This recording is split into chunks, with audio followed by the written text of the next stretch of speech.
What's up, guys? Welcome to Daily Dose of Reddit. This is your host, Zach, and today's subreddit is r/IDontWorkHereLady. Alright, this story's called Karen Goes to a Tattoo Shop. Maybe 10 years ago, I owned a tattoo shop that was located next door, same strip mall, to a piercing shop. I'd gone next door to watch the lobby for the piercer while they ran and grabbed some change. So Karen walks in, and I get why she thinks I work there. I'm sitting behind the counter. I was here last week and you fricked up my piercing. It's infected now and I need you to fix it. I don't work here, I'm just... No, it was you. I remember your tattoos. Look. She then proceeds to show me her navel piercing, swollen over the cheap, crappy jewelry, obviously not from the upscale shop where I was currently at, and covered in yellow crust. Ugh, the piercer will be right back. He just went... No, you messed it up and now you're gonna fix it. I'm not dealing with anyone else. They shouldn't have to fix your mistakes. I don't work here. I haven't done a piercing in years. I'm sure the piercer will be happy to... Are you calling me a liar? I remember you. I don't want some guy touching me. Mind you, the only piercers who worked there at the time were men. You need to help me or I'm gonna have to go to the hospital and have this thing surgically removed, and then I will have to sue you for my medical bills. Since I'm not a piercer, I don't know for sure, but that thing looks pretty gross. Maybe you should go to the hospital and get it checked out. I'm not going to the hospital. You're going to fix it. You messed it up. I need this fixed today. Okay, fill out this form and we'll see what can be done. I was tired of dealing with her. I just wanted her to stop talking. The piercing shop had a long release form that everyone has to fill out, so I gave her one of those to keep her busy till the piercer returned. While she was working on the form, the piercer returned. I explained that she was upset and had an issue with her navel, and then snuck out the back door to return to my much quieter tattoo shop. Maybe 10 minutes pass, and guess who walks into my shop? I want to get a tattoo done today. This lady acted like she had never seen me before. No mention of me being in the other shop or anything. I'm sorry, I'm busy today. We're booked out for several months and not able to take any new clients for a while. I want... She proceeds to describe a fairly large and detailed tattoo. I can't recall of what. I know how much tattoos cost, so I don't intend to overpay. There is no way I can tattoo you today, and I'm about to lock up for lunch. She goes through the gate that separates the lobby from the tattoo station, sits down on my massage table, and holds out $40. How long do you think this will take? Can I use your phone? I have to call my husband and tell him when I'll be home. In kind of a stern voice, I'm super non-confrontational, so this was weird for me. Ma'am, you have to leave. You are not getting tattooed here today. I am not taking new clients, and you've been kind of rude both here and next door, and I just plain don't want your business. Here. She holds out $40 again. You're not very busy now, so I don't see what the problem is. How do you even stay open if you refuse to tattoo anyone? Here. Again with the $40. Me kind of hangry at this point. We tattoo plenty of people. I just won't be tattooing you. You're demanding a $400 tattoo for $40 when I'm already booked and you are rude to me next door. Please take your stuff. She emptied half her purse on the table to show pictures similar to the tattoo she wanted and leave. I'm trying to get lunch before my next appointment. I don't mind waiting. Totally annoyed and kinda rude, I say. I'm not tattooing you now or ever. Get your crap and get out of my shop, and don't ever come in here again. At this point, I picked up her tattoo reference photos and shoved them back in her purse to hand them to her. She switched to a full-blown banshee. What the hell are you doing? Give me my purse. You're trying to rob me. Give me my freaking money back or I'll call the police. She carried on a bit more, but I can't recall what she said. So I walked to the door, opened it, and threw her purse outside. Call whoever the hell you want, but you need to leave now. She practically leaped for the door, continuing to scream about her purse, the contents of which had spilled from me tossing it, and on her way out, she pushed me hard enough that I cut my shoulder on the corner of a vending machine in the lobby. I locked the door behind her, gathered my things, and left on foot out the back to get lunch at the bar a couple doors down. While I was at lunch, I was there for over an hour working on stuff on my laptop, I got a notification that someone had left a review. Guess who? It was the most insane and confusing review I ever read. My favorite parts were that I had secretly disclosed having hepatitis to her, and that her nephew was going to do an apprenticeship with us, but wouldn't after how she was treated. The rest of it was profanity and saying my shop was dirty, I'm a drug addict, etc. So I flag it with Google and figured that was the end of that. My shop had a little enclosed patio at the front entrance with seating and a smoking area for clients, as well as a bunch of potted plants and decorations. When I returned, I found all but one of my pots broken. Dirt and plants everywhere. A bench thrown halfway over the fence, the Christmas lights had been torn down, my gate had been kicked or pushed so hard it was sitting crooked on the hinges, my small window had been broken, one of the letters torn off my tattoo sign, and my frickin' car was key. My car had a huge sticker for my shop, and my plate was tattooing you.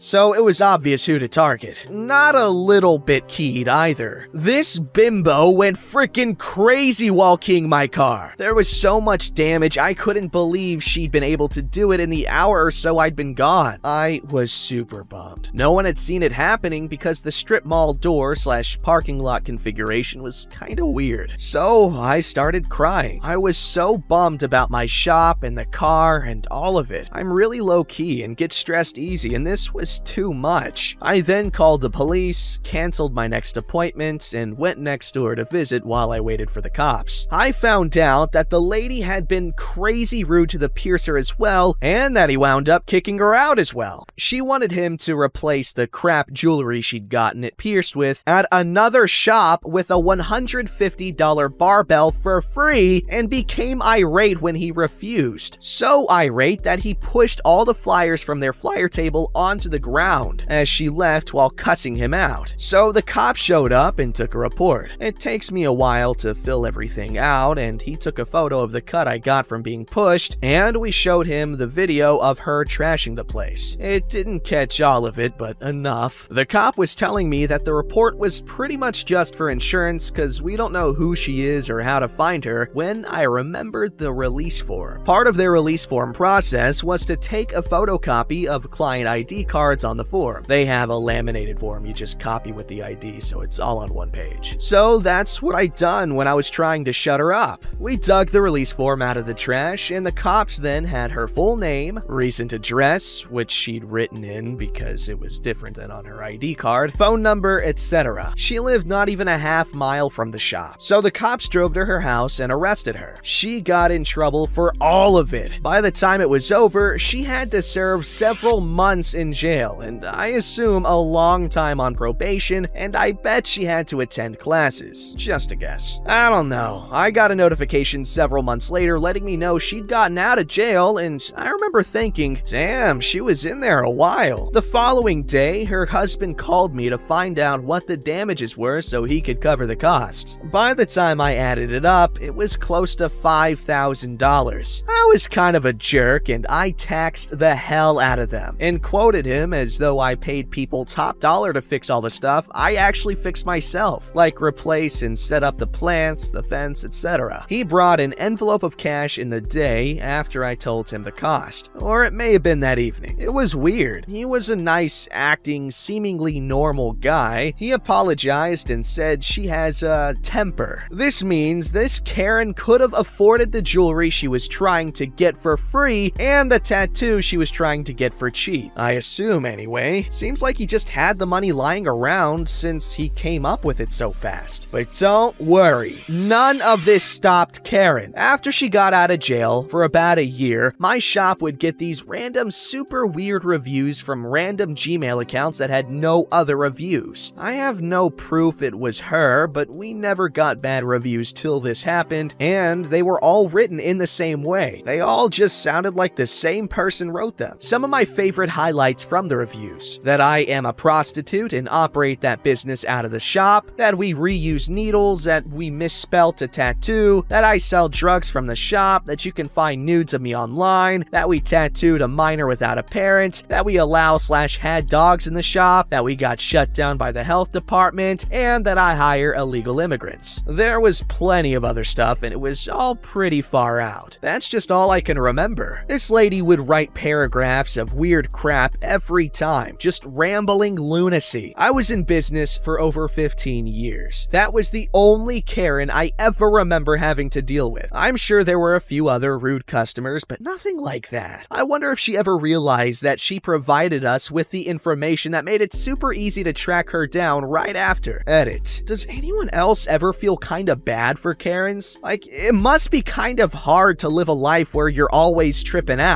Yo. This went like a few levels deeper into the rabbit hole than these stories typically. I mean, that makes it sound like it's outlandish, but honestly, some weird crap going on here. I believe it though. I actually 100% believe. OP seems very honest, so I appreciate that, OP. You admit when you feel like you've probably done something kind of mean, which was overcharging them for the repairs, which I agree with you. The guy was trying to be responsible about it, but I mean, did seem like he could afford it, so I mean, hey, a bag's a bag, and he gave it voluntarily after you were given potential trauma. So hey, it works out, right?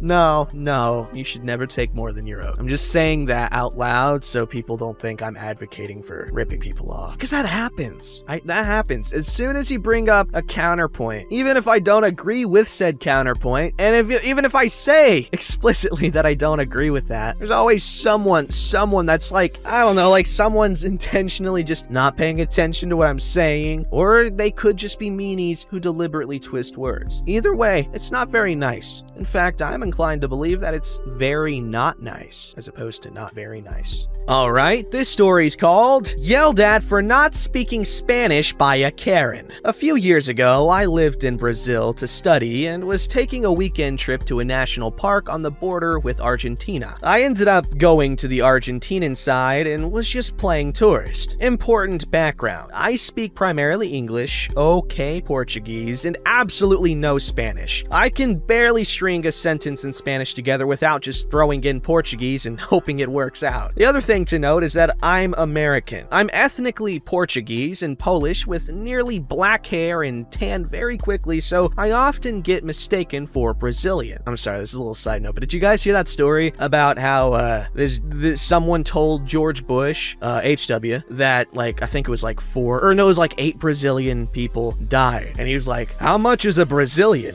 It's a funny story. I mean, it's kind of sad, but you can see humor in it, I hope. So to the story. I was hanging out at a bench in the shade by the waterfalls and had just helped some Brazilian tourists with directions when I was approached by a very American tourist. Karen haircut, New Balance tennis shoes, visor, capris, the works. She's trying to communicate with me in incredibly broken Spanish. I think it's awesome that she's trying to speak the local language, so props there. I interrupted her to let her know that I don't speak Spanish, and she looks at me like I stabbed her grandma. She goes off. Of course you speak Spanish, don't lie! Then repeats what she said in Spanish again. I really have no idea what this lady wants, and the group of Brazilians around me are also confused and kind of laughing that, out of everyone, I'm getting the rude American tourist treatment. I interrupted again to let her know that I'm also an American and don't speak Spanish. This set her off again. Don't lie, and why do you assume I'm American? Well, I think based on the fact that I'm American, I can spot another American accent. I heard you giving directions. Do your job and tell me where I need to go. I'm now figuring out this lady wanted directions too, and somehow a teenage girl sitting in a sundress with a bikini top showing underneath is the local employee she needs to get them from. I gave directions in Portuguese to the spot I just came from. I don't work here and I don't speak Spanish. You're clearly not American, you're Latino. No voy hablar en inglés con you. At this point, I realized she is fully crazy and decide I'm gonna exclusively speak in Portuguese from now on. I explained to her, in the fastest dialect I can manage, that I don't want to help her and she's asked me not to speak English, so I will only be speaking in Portuguese. She should ask someone that cares. This lady then yells, "See, you do speak Spanish!" My friends died laughing and all started chanting, "Brazil! Brazil!" mocking her. We were teens and this was the height of hilarity. Then she started noticing that a few were wearing the Brazil national soccer shirts. I could see it starting to click, but she threw me for a curveball and said, "You Brazilians are such liars!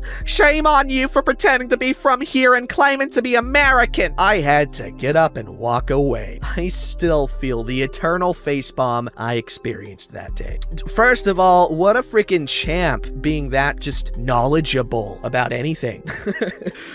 Where you're not from. You get what I'm saying. It's a quality I can appreciate in people because I like it when people know more than me. It's fun because they can tell you stuff and you can take their word for it and you don't have to fact check it and you're just completely content with the knowledge you just received. Alright, this story's called No Dress Code for Lowe's Employees! I went to Lowe's to shop for some Christmas lights. Lowe's lets their employees wear casual clothes, but they all wear their distinguishable red vest that says Lowe's Employee. I was basically in pajamas. I was wearing a black t-shirt and gray sweatpants. Anyway, I was looking at LED lights and decided to walk away to a different section. As I walk away, I saw and heard a woman sigh with disgust. I thought I had gotten too close to her, so she was showing her displeasure. A couple of minutes later, I run into the same woman. I saw by the look on her partially visible face that she was frustrated and upset. She then asked me, "Do you work here?" I look myself up and down and say, "No," with a confused look. The look on her face went from upset to embarrassed really quick. She walked away without saying anything else. She grabbed her husband and got as far away as possible. She was upset during the first encounter because she thought I was an employee who was ignoring her. Yikes. Imagine making a stupid mistake like that and being too much of a coward to confront it. Anyway, I hope you guys enjoyed reading from r/Petty Revenge. Oh wait, this isn't Petty Revenge? Is this I Don't Work Here Lady? Oh, I gotta go. Bye! Don't forget to like, subscribe, and hit that bell to never miss an episode.